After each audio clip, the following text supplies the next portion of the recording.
Genesis 1, 6 through 8.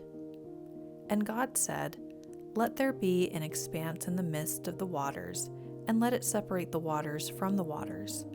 And God made the expanse and separated the waters that were under the expanse from the waters that were above the expanse. And it was so. And God called the expanse heaven. Hey friends, I'm really excited that you're here. I want to share a little bit more about this week's painting. Now, on the second day of creation, God doesn't add something new. God instead creates space, and God separates the waters and leaves kind of an in-between. And that's what this project is all about. We're painting separation, and not to fill it, but to notice the space that's left. And something that I tend to do is I tend to rush to fill the space. Silence and waiting make me want to act so quickly, to solve, to fix, and then let's move on. But this part of the story really makes me pause because the space itself is purposeful. Grab your supplies and let's get started. Hello friends, let's go ahead and get started by warming up on the scripture page. Now, as a quick reminder, you do not have to write this all out yourself.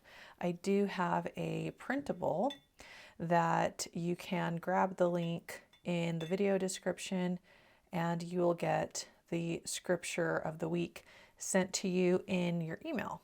So just want you to know that in case you do not like writing everything out yourself, you're short on time or whatever the case may be. But I'm going to go ahead and get warmed up and kind of talk through what we're going to do today. So I like to paint with water whenever I'm doing my, anything that has words on one side, which I've done in other projects in the past. I like to start with water because then when I add my color, it ends up being pretty light. And I'm going to just drop in my color. Okay, so a couple of things for today's art is that you'll want to have a place to mix up some colors. And I'm going to show you how to mix things up. So it'll be fun. It'll be a good time. Okay. And you're also going to want an eraser with you today and a pencil, and something else that you may want is a bleed-proof marker or waterproof. So I'm just using a micron here. You could use something else if you wanted to, like maybe colored pencil or even like a gel pen. We're going to be writing a key message, a key reminder in our page, but we're not going to end up getting that wet. So you can use honestly whatever you want to write that in. So you'll want to grab that. And you're also going to want to grab a couple different size brushes. So I'll be using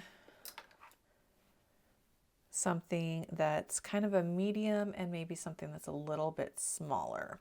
So you'll want a couple different sizes. I think it's just helpful for this project. And yeah, that's about it. It's gonna be a good time. I'm excited about this one.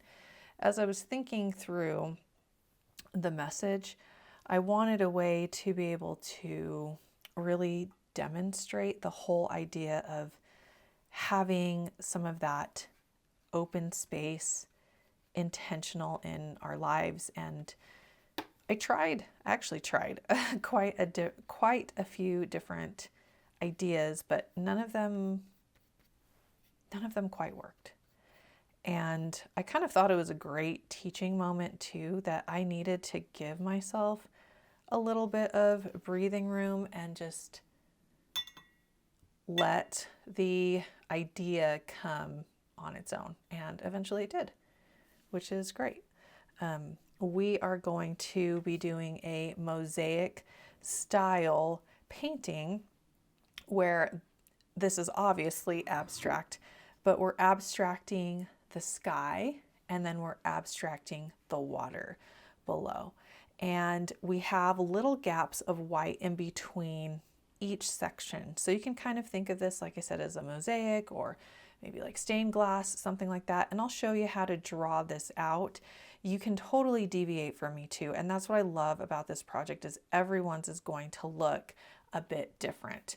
So I'm going to give this a quick dry and then we're going to do some quick sketching and then we'll get to painting. All right, let's get to the drawing bit. So I am going to divide my paper in about half. Now you can, if you want, more water, less sky, you can decide where about you want to divide your paper, but I'm dividing mine with this very organic line shape, okay? If you want to do it straight across, just a straight line across, you can. I liked the idea of this because it's kind of mimicking the shape of the waves, but obviously you can do whatever you want. This is your page.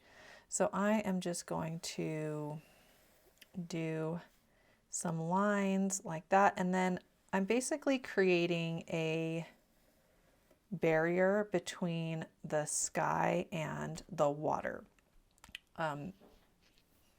with this band here. This is where you're going to fill in some words that kind of capture the idea of this message. I chose to write intentionally left open.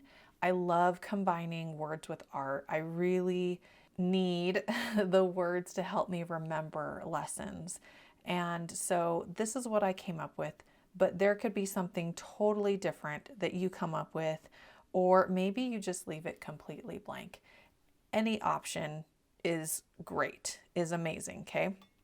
But now that I've got this, I'm going to divide my sky shapes and my water shapes. And what I want you to notice is the difference in how these shapes are built out. These ones very much look like waves. They have a lot of movement. This does have movement, but it's not as curved everywhere. So I'm going to start. Now you can divide this how you want, but if you want to follow along like me, I'm going to do like a curve that just kind of comes straight across. And then I am going to do another curve that touches this point, okay, but didn't come to this point.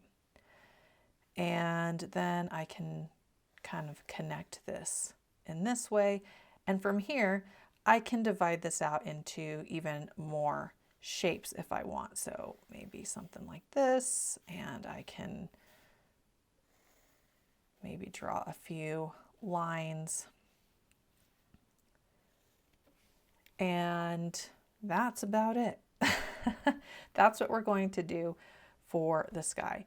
Something that you might want to consider is having some shapes that are a little bit bigger, like this shape is a little bit bigger, this one is, and then some that are a little bit smaller.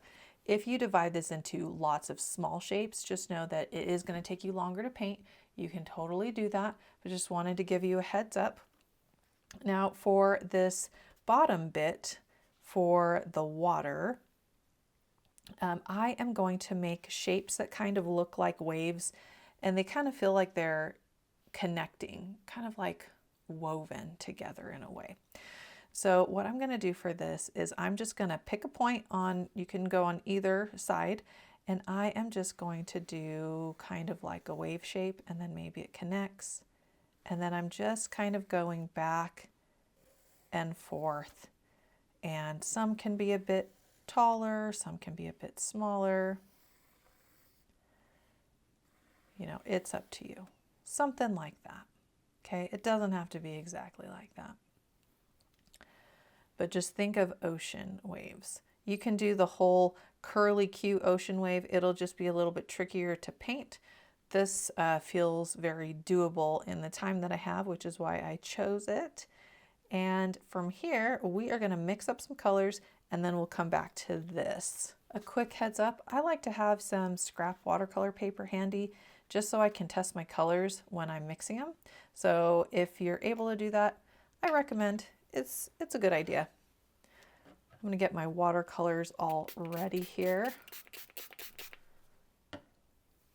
And the sky, I'm leaving a blue purple. And then here you can see we've got a blue green. So I'm going to mix up some of that blue purple, and I'm going to be using some cobalt blue. And then I'm using, this color is called Purple Lake. I'll just swatch it so you can see.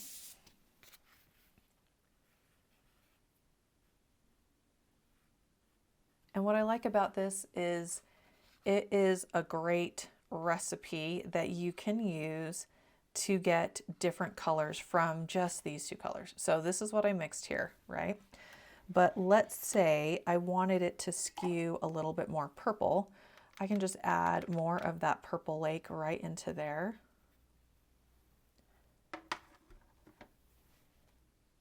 And then I have something that's a bit more purple. Or if I want it to skew more blue,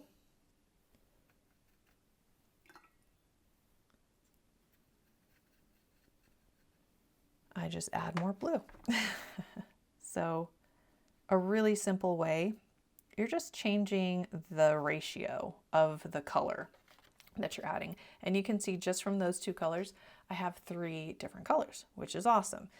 And if you want to use a different blue instead of cobalt blue, you can totally use a different blue. You can use ultramarine or whatever blue that you have on your palette. And if you don't have the Purple Lake color, you can just use a red or a pink. So from these colors, we have everything we need. What I'm going to do now is I am going to load up my brush, and I am going to just start, you know, if you're right-handed, I would suggest starting, you know, on the left side so that you don't put your hand in wet paint, okay, and on the top. And I'm not painting to the line. I am going to leave a gap, okay, before I get to my pencil lines. Now, I'm just doing my best, okay? If it's not exact, it's all right. I'm just filling in this shape. And you can do any of those blue-purple colors. Any one of those will work.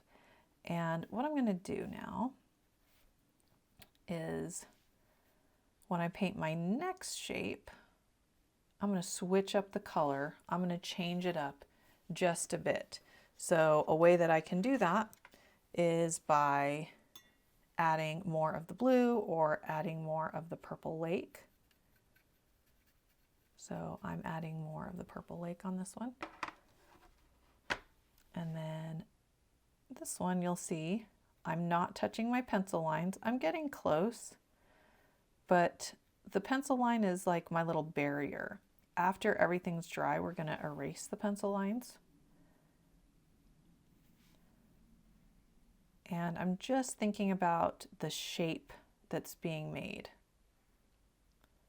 Okay, now if you have any big puddles, you got to mind your puddles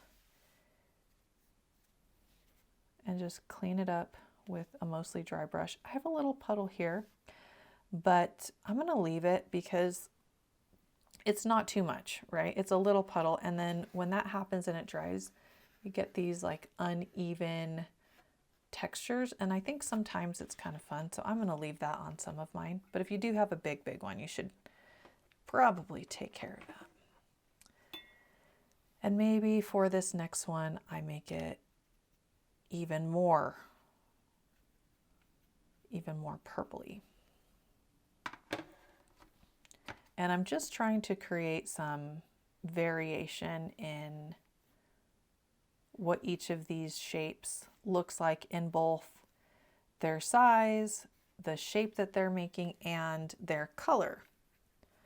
So they all feel connected, but they're all kind of different, right?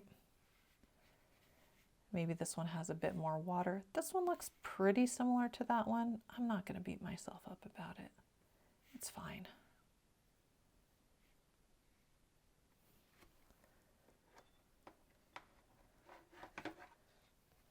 Something else I can do is I'm going to make a watery bit of this just straight up blue.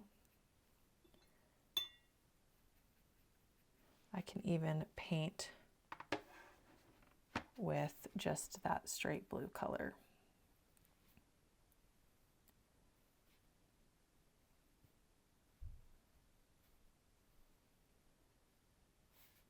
I want to get close to the pencil lines. I turn my brush just a bit so I'm using more of the tip of the brush because it allows me to get a little bit closer to that pencil line. And then when I'm filling in, I'll tend to use more of the side of the brush just to fill it in quickly. Because if I try to fill in the whole thing just with the tip, it would take a lot longer.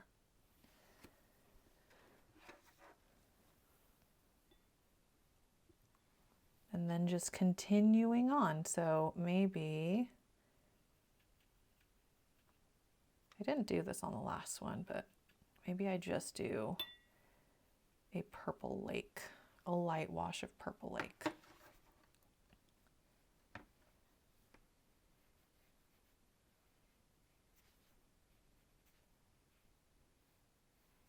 And something else you can do, which is pretty fun, is wet on wet. So that means that my paint is wet and I'm adding some little bits of color. I'm adding more paint into it while it's wet. So this is wet. Now I've got some of this other mix.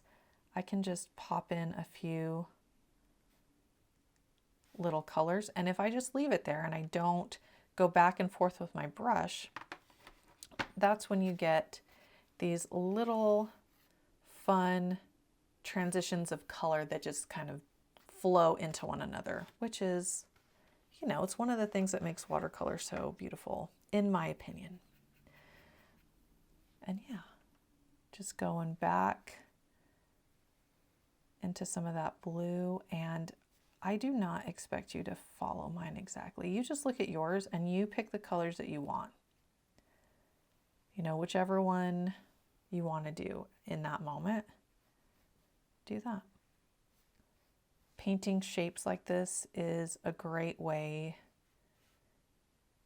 to focus and slow down, and it actually helps your mind to kind of relax.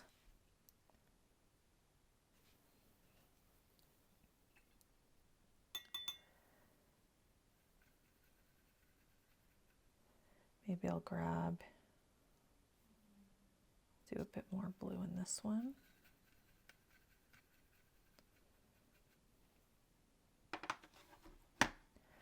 Now when I get to this little squiggly line, I'm also going to not paint up to the line, but I'm painting right above it. So just think of it this way, all pencil lines are like a little barrier. It's a little stop sign.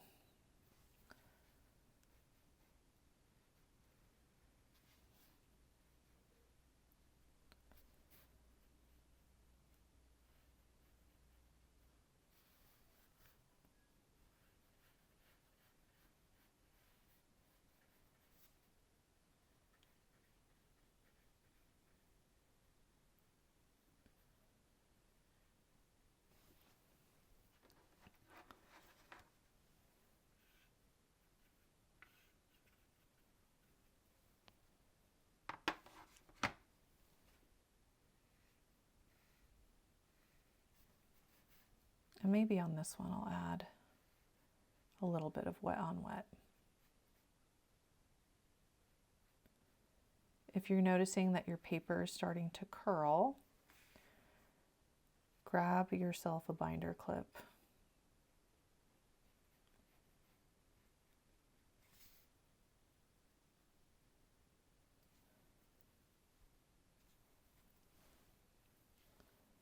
I'm going to pop in a little bit of that blue just right in there, just here and there.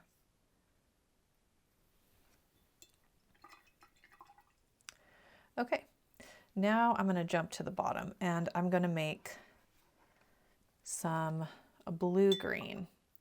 You can choose any combination of blues and greens that you have on your palette. Something that is just a tip in general is if you use a color in one spot, if you can reuse it in another spot in your piece, it'll make it feel like it goes together. So at least for some of these, I am going to use that same cobalt blue to help me mix up my blue-green.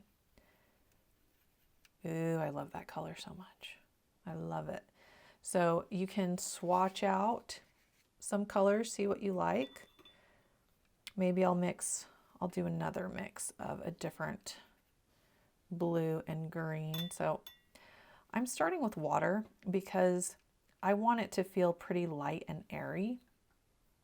And the more water you use, the more transparent your painting will be. So this is a Viridian. I really love Viridian. I think it's one of my favorite paint colors. Maybe I'll grab a little bit of ultramarine. I want something that feels a little bit different. Maybe I'll do this cerulean instead.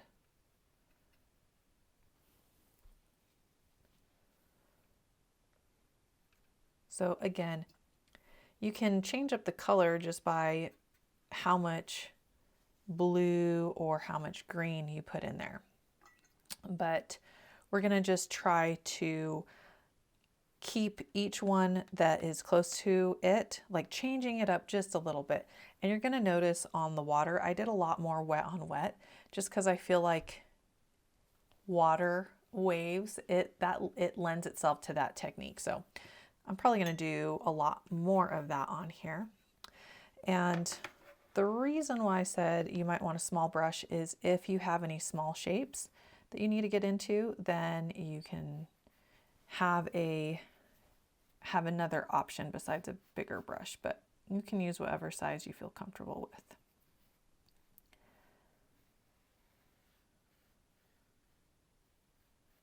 And if you accidentally get into your pencil lines, it's okay. I hope that, as you're making your art, that you are remembering that a lot of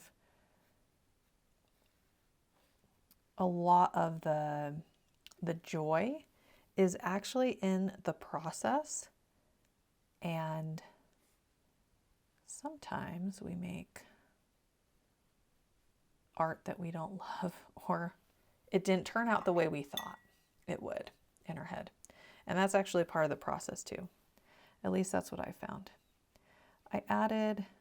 I'm also dropping in a little bit more water, so it'll get some of this like harder texture on there, but I like it. So that's why I'm doing it. Okay. That looks like a good time. I like that.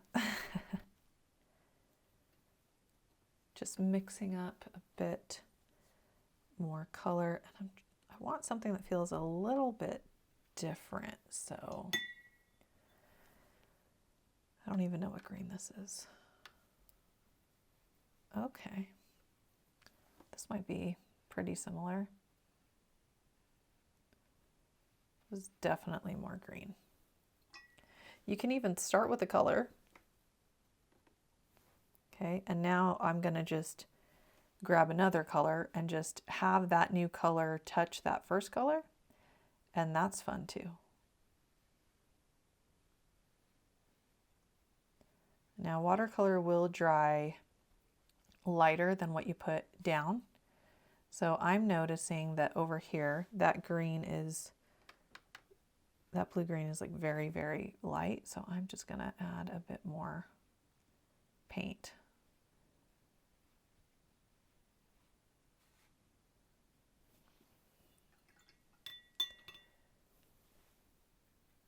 I think for this one, I'll just do not wet on wet.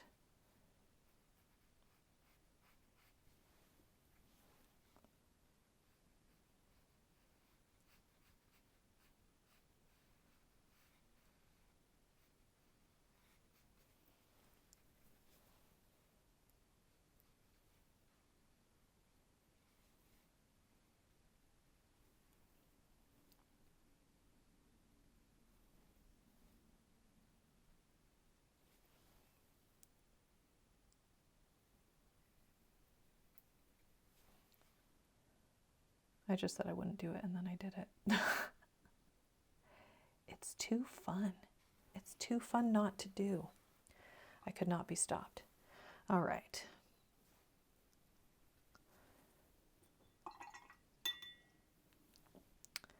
Just thinking about what I want to do here. So many options.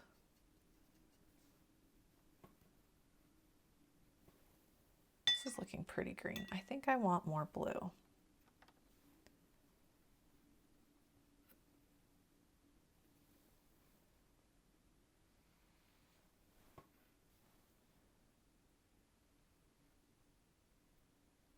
I'm just pulling that water as I go. I'm just pulling that little puddle that's being made.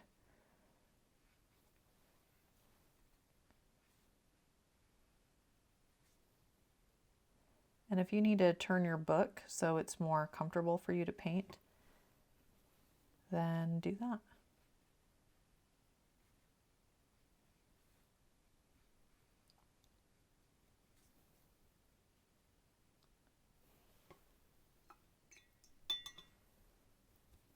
Clean this up.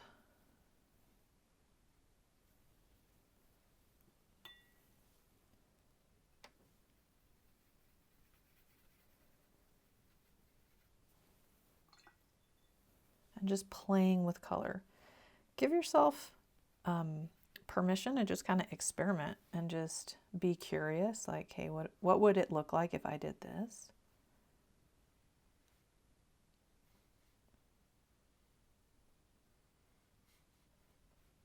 That's where I get a lot of my ideas, is just by being curious, testing stuff out.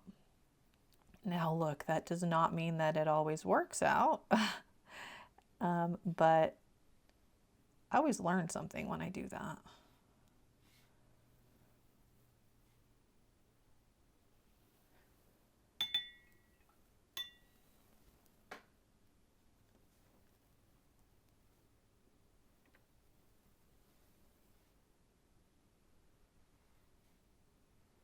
Ooh, that's fun. I like that color.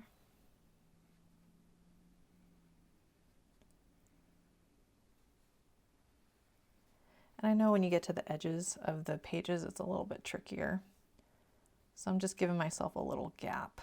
I'm not painting all the way to the edge. That way I don't get paint on the other side of my journal. I think this one I want to feel more blue on the bottom.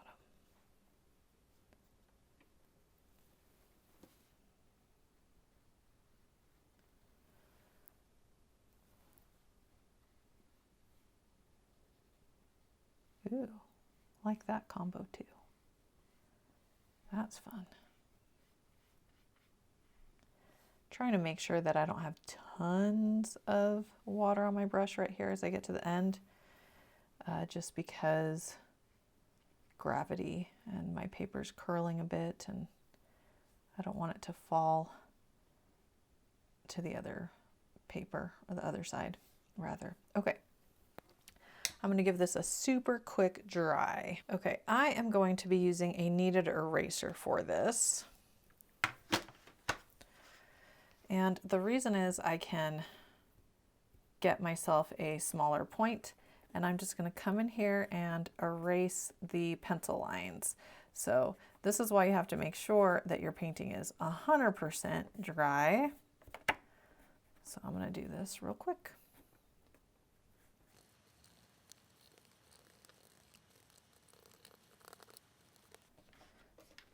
All right, last bit here is to decide what you want to put in this space in between, or if you want to just leave it open. I am just going to write intentionally left open. You can go over that with a pen, or you can use colored pencil or whatever you want, but think about what you want to be reminded of when you open up this journal page. I'm really honored to be painting with you, friends, and I will see you next time. As you finish up your moment today, I wanted to leave you with this thought.